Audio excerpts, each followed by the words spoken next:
Hello students, कैसे हैं आप सभी।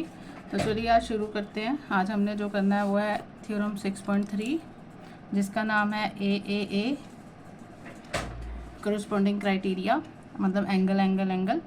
ठीक है जी। तो इस थ्योरम में क्या कहा जा रहा है, इस थ्योरम में कह रहे हैं if in the triangles, in two triangles, मतलब हमें बोल रहे हैं कि अगर दो ट्राइंगल्स के अंदर, ये दो ट्राइंगल्स हैं हमारे पास ABC and DEF, corresponding angles are equal, मतलब कि वो कह रहे हैं कि इनके जो कोरस्पॉन्डिंग एंगल्स हैं, मतलब जैसे एंगल A है वो एंगल D के इक्वल है, एंगल B जो है वो एंगल E के इक्वल है, और एंगल C जो है वो एंगल F के इक्वल है। ठीक है जी। If the corresponding angles are equal then their corresponding sides are in the same ratio, मतलब इनकी जो कोरस्पॉन्डिंग साइड्स होंगी, जैसे कि AB upon DE, AC upon DF किसके इक्वल होगा, BC अपॉन EF, ये तीनों की रेशो होगी, क्या होगी, आपस में इक्वल होगी। And hence the two triangles are similar, और इस तरह से ये दोनों ट्राइंगल्स क्या हो जाएंगी, सिमिलर हो जाएंगी। ठीक है जी। हमें अब गिवन लिखा है, हमने गिवन क्या लिखेंगे कि in triangle ABC and triangle DEF हमने लिख लिया कि एंगल A किसके इक्वल है, एंगल D के, एंगल B किसके इक्वल है, E के, और एंगल C किसके इक्वल है, एंगल F के।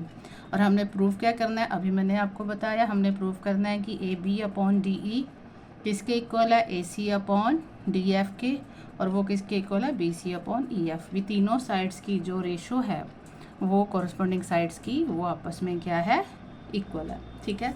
सबसे पहले यहाँ पे क्या करेंगे हम, सबसे पहले यहाँ पे करेंगे कंस्ट्रक्शन। तो चलिए जी लिख लेते हैं कंस्ट्रक्शन। कंस्ट्रक्शन में क्या बोल रहे हैं, सबसे पहले हमने यहाँ पे एक कट करना है, यहाँ पॉइंट लगाना है जिसको नाम देंगे P, और इधर से एक पॉइंट लगाना है जिसको नाम देंगे Q। ये ऐसे लगाएंगे पॉइंट कि ये जो DP होगा वो किसके इक्वल हो जाएगा, AB के, और जो DQ होगा वो किसके इक्वल हो जाएगा, AC के। तो ऐसे एक पॉइंट लगा लेंगे, इधर एक Q पॉइंट लगा लेंगे, और उसे क्या कर लेंगे, ज्वाइन कर लेंगे इस तरह से कि AB किसके इक्वल हो गया, DP के, और AC किसके इक्वल हो गया, DQ के। तो यहाँ पे लिखेंगे कट DP, इस तरह से कट करना है DP के वो किसके इक्वल हो जाए, AB के, और इधर से DQ वो किसके इक्वल हो जाए, AC के, और साथ में क्या करना है, हमने ज्वाइन करना है किसको, PQ को। ठीक है जी, यही किया हमने। अब चलते हैं हम प्रूफ की तरफ। तो देखिए जी प्रूफ में क्या करना है, प्रूफ में सबसे पहले हमने कौन सी ट्राइंगल लेनी है, एक ABC ट्राइंगल लेंगे, और दूसरी कौन सी लेंगे, DPQ ट्राइंगल लेंगे। तो यहाँ लिखेंगे in triangle ABC and triangle DPQ। ठीक है जी। इन दोनों ट्राइंगल्स को क्या करेंगे, हम कॉन्ग्रुएंट प्रूव करेंगे। कैसे कॉन्ग्रुएंट प्रूव करेंगे, सबसे पहले रीज़न हमें दिख रहा है कि AB किसके इक्वल है, DP के इक्वल है। तो लिख देंगे AB इक्वल्स टू DP। कैसे है ये, बाय कंस्ट्रक्शन। और एंगल A किसके इक्वल है, एंगल D के इक्वल है, एंगल A एंगल D के इक्वल है, ये हमें गिवन है। ठीक है। और थर्ड रीज़न क्या लिखेंगे कि AC किसके इक्वल है, DQ के इक्वल है। ठीक है जी, ये भी बाय कंस्ट्रक्शन। तो अब तीनों रीज़न के साथ देयरफॉर ट्राइंगल ABC किसके कॉन्ग्रुएंट होगी, ट्राइंगल DPQ के। और कौन सा क्राइटेरिया लगा, कौन सा रूल लगा, यहाँ पे देखिए ये साइड है, ये एंगल है, और ये क्या है, साइड। तो कौन सा लगेगा, side angle side congruence rule लगा हमारा। ठीक है जी, side angle side congruence rule लगा, जिसके साथ क्या हो गया, हमारा ये दोनों ट्राइंगल्स क्या होगी, कॉन्ग्रुएंट होगी।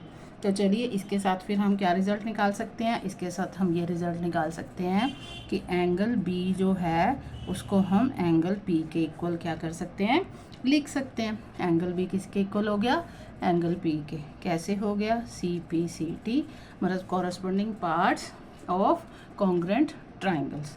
ठीक है जी। लेकिन हमें क्या दिया हुआ है, हमें दिया हुआ है कि एंगल B किसके इक्वल है, एंगल B है इक्वल एंगल E के। यहाँ पे हमें गिवन में दिया हुआ है कि एंगल B किसके इक्वल है, एंगल E के।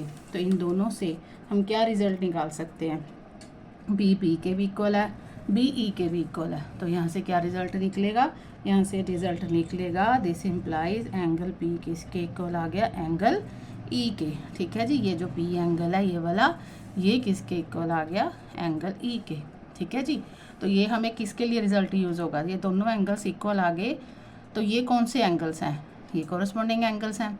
अगर एंगल्स हमारे पास दो लाइंस होती हैं और एक ट्रांसेक्शन होती है लाइन, अगर यहाँ पे दो एंगल्स यहाँ पे और ये वाला एंगल आपस में इक्वल होते हैं, इनको कोरस्पॉन्डिंग एंगल्स बोलते हैं। अगर ये इक्वल हो जाएं तो ये लाइन और ये लाइन क्या हो जाती है, आपस में पैरेलल हो जाती है। तो इसलिए यहाँ पे लिखेंगे, रीज़न क्या लिखेंगे कि ये जो पी एंगल है वो ई के इक्वल आ गया, बट यहाँ पे लिखेंगे these are corresponding angles, but these are corresponding angles. तो देयरफॉर यहाँ पे क्या लिख सकते हैं कि पी क्यू जो लाइन है वो किसके पैरेलल आ गई, ई एफ के। देख सकते हैं आप डायग्राम में, तो देयरफॉर पी क्यू किसके पैरेलल आ गई, ई एफ के। यहाँ पे एक कंडीशन तो हमारी फुलफिल होगी कि हमने एक कॉन्ग्रुएंट करना था, एक पैरेलल करना था। अब हम क्या करेंगे आगे, ध्यान से देखिएगा। अब इसके आगे हम क्या करेंगे, अब हम लेंगे ट्राइंगल, कौन सी triangle, D E F triangle. Diagram को ध्यान से देखिएगा। अब हम लेंगे हमारी ट्राइंगल डी ई एफ, ठीक है जी। डी ई एफ ट्राइंगल लेंगे तो यहाँ क्या लिखेंगे, ध्यान से देखिए, यहाँ पे लिखेंगे in triangle D E F, ठीक है जी। क्या लिखा, in triangle D E F. इसके अंदर अभी हमने क्या है, पी क्यू किसके पैरेलल है, ई एफ के। पी क्यू किसके पैरेलल है, ये वाली लाइन ई एफ के। तो यहाँ पे by BPT theorem, therefore by BPT theorem हम क्या कर सकते हैं, हम लिख सकते हैं, देखिए यहाँ पे क्या लिख सकते हैं, यहाँ पे लिख सकते हैं ना D P upon P E, किसके इक्वल लिख सकते हैं, D Q upon Q F के। और इसका जो दूसरे मैंने रिजल्ट्स आपको पहले भी बताए थे कि डी पी अपॉन डी ई भी लिख सकते हैं, वो वाला यहाँ लिखेंगे, क्या लिखेंगे, D P upon D E, ठीक है जी। क्या लिखेंगे, D P upon D E किसके इक्वल आ जाएगा, D Q upon D F के, ठीक है। ये आपस में क्या आ जाएंगे, इक्वल आ जाएंगे, ठीक है जी। लेकिन अब इसको क्या करेंगे, डी पी की जगह पे, अब हम डी पी की जगह पे क्या लिखेंगे, यहाँ लिखा हुआ देखिए, हमने डी पी को किसके इक्वल लिखा है, ए बी के इक्वल लिखा है। डी पी को किसके इक्वल लिखा है, ए बी के इक्वल लिखा है। तो यहाँ पे जो डी पी है इसकी जगह पे क्या लिख देंगे, ए बी, ठीक है जी। क्या लिख दिया इसकी जगह पे, A B upon D E आ जाएगा। और इधर क्या आएगा, डी क्यू की जगह पे क्या लिखेंगे, डी क्यू की जगह पे क्या लिख देंगे, ए सी। तो यहाँ लिख देंगे ए सी अपॉन डी एफ, ठीक है जी। क्यों लिखेंगे, यहाँ पे लिख देना है बिकॉज डी पी किसके इक्वल है, ए बी के, और डी क्यू किसके इक्वल है, ए सी के, ठीक है जी। ये आ गया हमारे पास A B upon D E, A C upon D F. देखिए जी, A B upon D E और दूसरी तरफ क्या है हमारा, A C upon D F आ गया, ठीक है। इसको दे देंगे हम नंबर 1।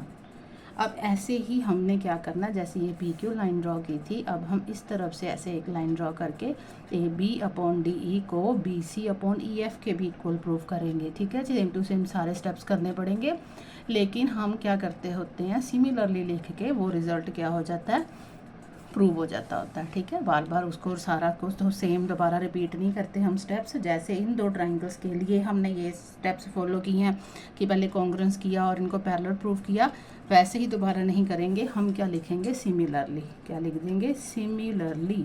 सिमिलरली लिख के हम अपना रिजल्ट लिख देंगे, क्या लिखेंगे कि A B upon D E, ठीक है जी। A B upon D E किसके इक्वल लिख देंगे, बी सी अपॉन किसके इक्वल लिखेंगे, बोलिए, ई एफ के, ठीक है जी। A B upon D E किसके इक्वल हो जाएगा, B C upon E F के इक्वल आ जाएगा। वह वो था रिजल्ट नंबर 1, ये क्या आ गया, रिजल्ट नंबर 2।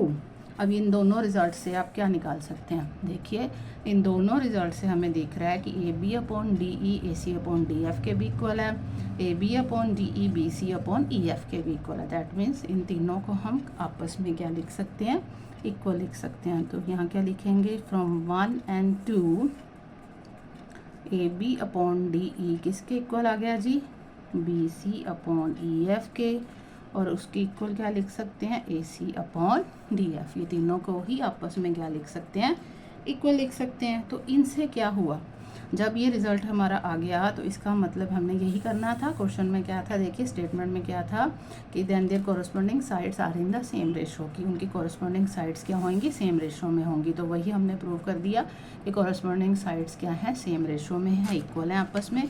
और आगे क्या बोल रहे हैं वो, और hence there the two triangles are similar.